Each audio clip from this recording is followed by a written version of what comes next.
There were sirens made of Bluetooth speakers. There were tickets written in crayon. And I was being detained by a kid on a scooter with a glitter badge. And what was I doing? Sitting on my porch. In slippers. Holding a coffee mug that said, "I have no HOA tear for you." Is this real life? I thought.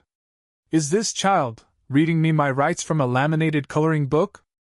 Am I seriously being cited for a parked bike by Karen's children in traffic cones? Then Karen appeared, megaphone in one hand, clipboard in the other, like Judge Judy had joined a Nerf war.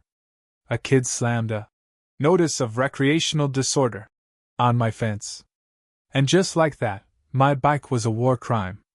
Back to the bike. Back to the laminated delusion. Back to when one innocent ride turned into suburban law and order, toddler division, collision. Before we dive into this HOA madness, hit that like button like you're slamming a violation notice on Karen's door. Megaphone, drop a comment if you've ever been targeted by neighborhood nonsense. Bonus points if it involved a scooter. White heavy check mark and subscribe so you don't miss the next episode of Clipboard Warfare and Backyard Rebellions. I was mid-bite into a breakfast burrito when the siren started. Not a real siren, oh no. It was a Bluetooth speaker duct taped to the front of a neon green Razor scooter, blaring what I can only describe as a remix of Police Radio Static and Baby Shark. And behind it? A kid in a plastic helmet and a bright orange vest that said, HOA Patrol JR, in Comic Sans, riding like his life depended on it.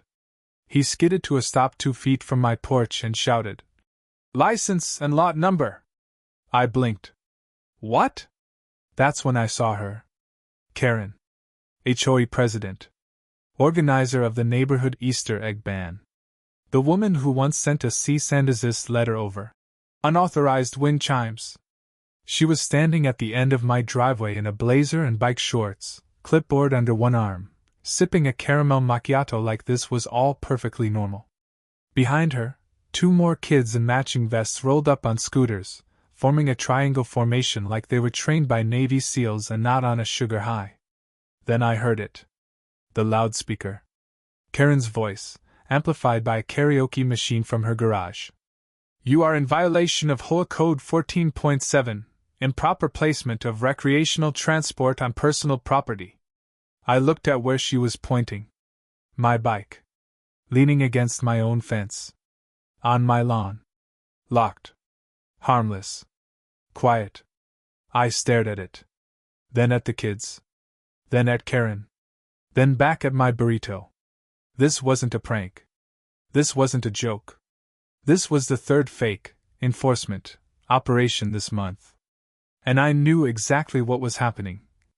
The HOA patrol was real. And I was their next target. Next thing I knew, one of the scooter enforcers pulled out a laminated ticket from a fanny pack with a glitter unicorn on it and slapped it on my fence post. It said, "Notice of non-compliant vehicle storage. Fine $35 or 2 juice boxes." Under it, in crayon, someone had written, "Repeat offenses may lead to property review by Senior Enforcement Unit." And just as I started to process that absolute fever dream of a sentence, I saw Karen raise her walkie-talkie like it was a nuclear launch button. "Initiate Phase 2, she said calmly. The kids nodded. One pulled out a tiny ruler. Another had a bubble level. And that's when I knew. This wasn't about the bike. This was about power. And Karen had just declared bureaucratic war, on wheels. Now, before you start thinking I'm some anti-authority anarchist trying to bring down the fabric of suburban life one bicycle at a time, let me rewind. My name's Nate. 37. Graphic designer. Reluctant homeowner. Known around here as that guy who didn't mow for 2 weeks. And the one with the suspicious-looking hammock. In other words, enemy number 1 in Karen's clipboard gospel. I moved to Maplefield Pines 6 months ago. The real estate brochure promised charming homes with classic Americana character and a strong sense of community. Turns out, classic Americana meant beige vinyl siding and passive-aggressive Facebook groups. And that strong sense of community That was code for Karen. HOA president. Enforcer of visual cohesion. Self-declared guardian of moral lawn decor. She's like Judge Judy with a Fitbit and an unhealthy obsession with sidewalk chalk regulation. The bike? Yeah. That was the match that lit the scooter-fueled fire. Here's what happened. Last Thursday, my nephew Lucas, 9 years old, chaos on wheels, visiting for the week, left his bike leaned up against my fence after our little evening ride around the neighborhood. Nothing wild. Just one of those cheap Walmart mountain bikes with a squeaky chain and a neon green paint job that offends every HOA palette guideline. I was inside making grilled cheese and letting him pick a movie. Then I heard the first alert. It wasn't an alarm. It was Karen's voice, echoing down the street through a wireless speaker system she installed. For community announcements. Attention residents, please be advised that all recreational transport devices must be stored out of view by 7 p.m. Failure to comply may result in a courtesy citation. I glanced out the window. The bike was still there. I made a mental note to move it later, but the grilled cheese was melting, and Lucas was laughing at fart jokes, and honestly, it didn't seem like a big deal. Spoiler, it was a big deal. The next morning, a yellow card was zip-tied to my doorknob. HOA courtesy notice, possible violation, unauthorized recreational apparatus placement, code 14.7. Please correct within 24 hours or face escalation to enforcement. Thank you for contributing to a uniform and harmonious community. That phrase, uniform and harmonious, became a punchline in my brain. I laughed, tossed the card on the counter, and got on with my day. But Karen? Karen doesn't forget. She escalates. That's when the scooters appeared. At first it was just one kid.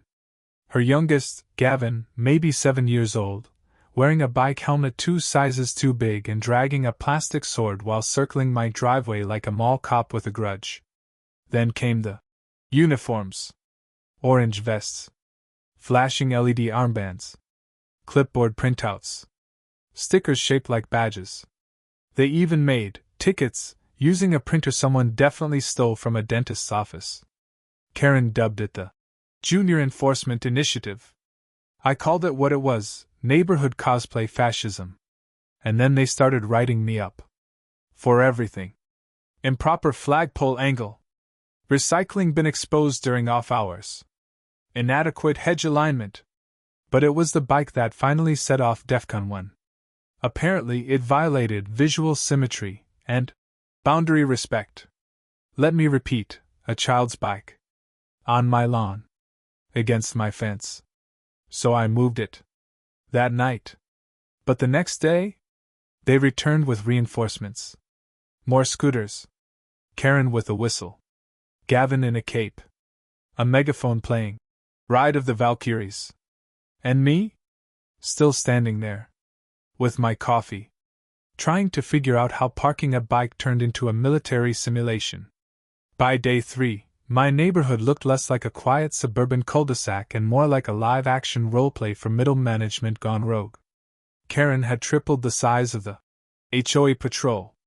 There were now 7 kids in rotation, ranging from 6 to 11, each with a vest, scooter, and authority badge, made out of laminated library cards.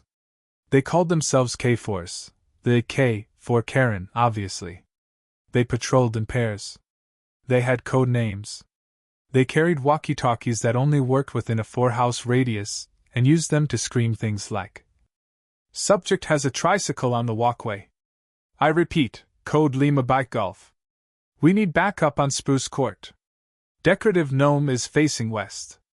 Every evening at 6 p.m. sharp, Karen hosted a briefing, at the end of her driveway, where she stood beside a fold-out table with a map of the neighborhood and a stack of printed violations. Parents watched awkwardly from porches, sipping wine like they were hostages at a PDA meeting held in North Korea. And then she took it further. She installed a check-in station. A literal stop sign made out of plywood and glitter foam, nailed into the grass beside the neighborhood playground. A folding table with clipboards. A hand sanitizer station. A sign that said, Community entry checkpoint, K-Force monitoring in effect. Non-pedestrian vehicles must comply with Form 2A, yard use verification. I laughed when I saw it. Karen did not.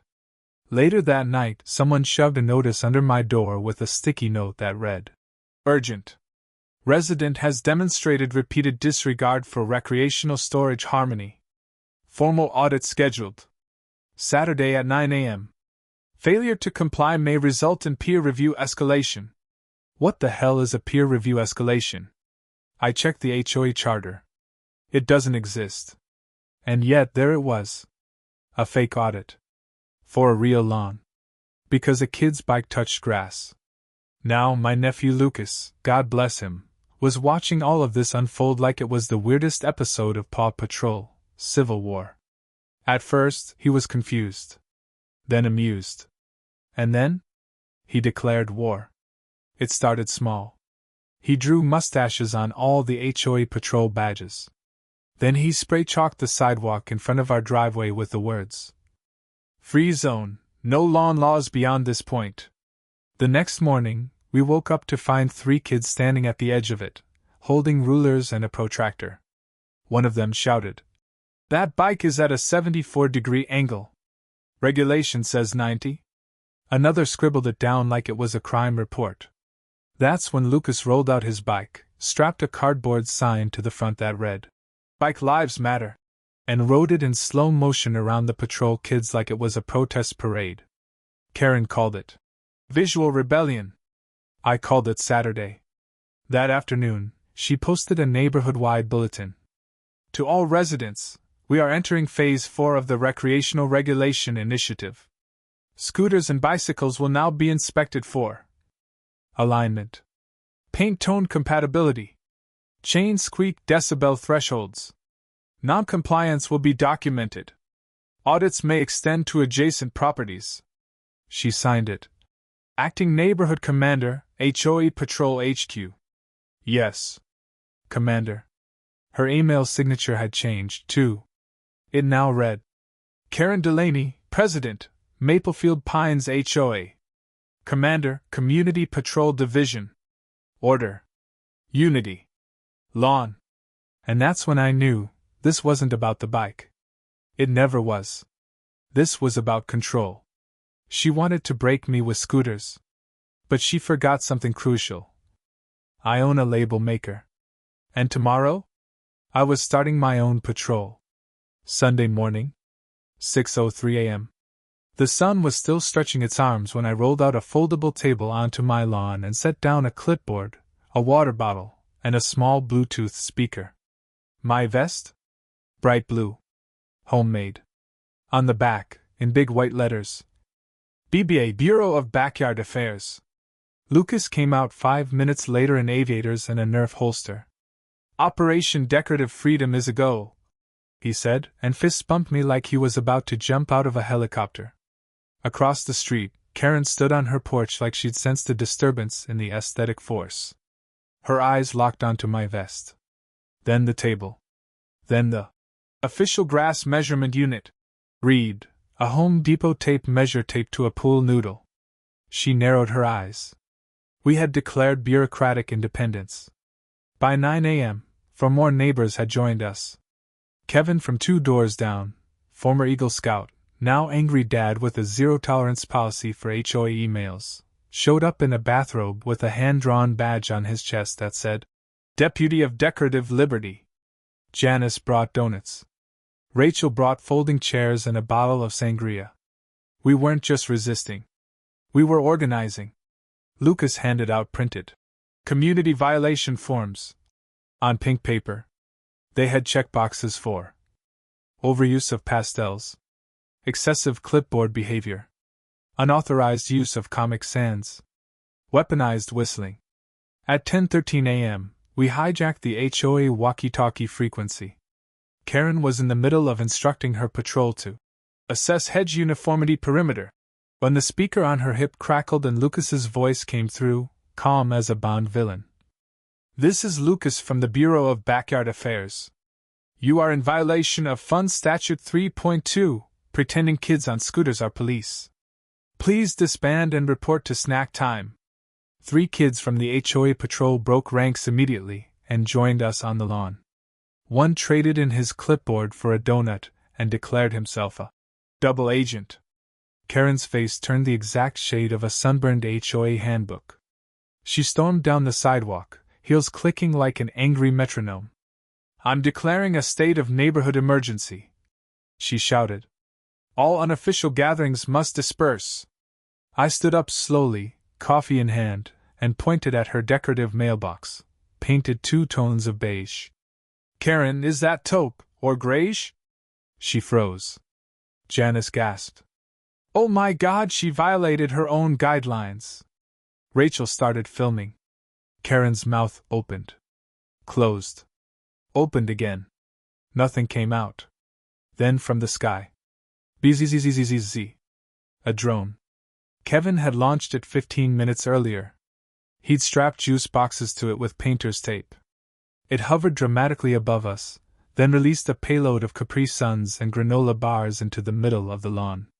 The kids screamed in celebration. Karen screamed in horror. A juice pouch bounced off her foot. She backed away like it was radioactive. This is anarchy, she hissed. No, I said calmly, popping a straw into my Capri Sun. This is democracy, with snacks. She turned, stomped back to her house, and slammed the door so hard her wind chimes fell off. That afternoon, HOA patrol was officially dissolved. All citations were revoked. The plywood checkpoint was dismantled. Karen's walkie-talkie was mysteriously returned with glitter glue spelling, Chaos Coordinator, on the back. The kids went home with victory stickers and juice box medals. Lucas built a Lego statue of himself and Gregory the gnome. And me? I parked the bike right in the middle of the lawn, leaned back in my chair, and let the wind carry the sweet sound of freedom. Monday morning was strangely quiet. No scooter sirens. No clipboard kids demanding lawn symmetry. No laminated threats zip-tied to porch railings. Just the sound of sprinklers clicking, birds chirping, and the distant hum of a neighborhood experiencing its first breath of peace in weeks. Karen? She vanished. Rumor has it she's taking a leave of absence to focus on personal restoration, which is HOA speak for retreating into her beige lair to plan a comeback. Someone spotted her at the local craft store buying 3 new clipboards and a pack of pastel Sharpies. So, yeah? She's plotting. But her reign? Over. At Sunday night's emergency HOA meeting, called by basically every sane adult in the neighborhood, Karen was officially relieved of enforcement duties. The vote was unanimous, except for one abstention from her husband who tried to claim a conflict of interest, while also slowly sliding her whistle off the table like it was radioactive. Her Junior Enforcement Initiative was banned by name. And her decorative mailbox? Ordered to be repainted by Friday. In regulation gray. Or else. I wanted to gloat. I really did. But then I looked around, at the neighbors chatting on sidewalks, kids actually playing again, someone grilling at 3 p.m. just because they could, and I realized. This wasn't just a win for me. It was a win for everyone who's ever been fined for having joy that wasn't pre-approved. It was a win for flamingos. For gnomes. For wind chimes, and fountains, and dog farts, and inflatable pools from Walmart. And most of all, for kids who deserve to ride scooters because they're kids, not foot soldiers in a laminated war. That evening, I sat on my porch, bike still proudly leaning on the fence, Lucas asleep inside with 2 granola bar wrappers stuck to his cheek. Gregory the gnome stood nearby, middle finger raised like a ceramic salute to freedom. I looked out at my lawn, slightly uneven, sun-dappled, utterly non-compliant, and I smiled. The Bureau of Backyard Affairs was still operational. Our motto? We fight for your right to decorative nonsense. Fire. If you think getting a ticket from a 7-year-old in a vest should be illegal, smash that like button. Memo, tell us in the comments, what's the dumbest thing your HOA or a neighbor ever tried to fine you for? Bell, and don't forget to subscribe, because next time, I might be telling your story. Until then, stay non-compliant. Stay caffeinated. And never trust a laminated badge.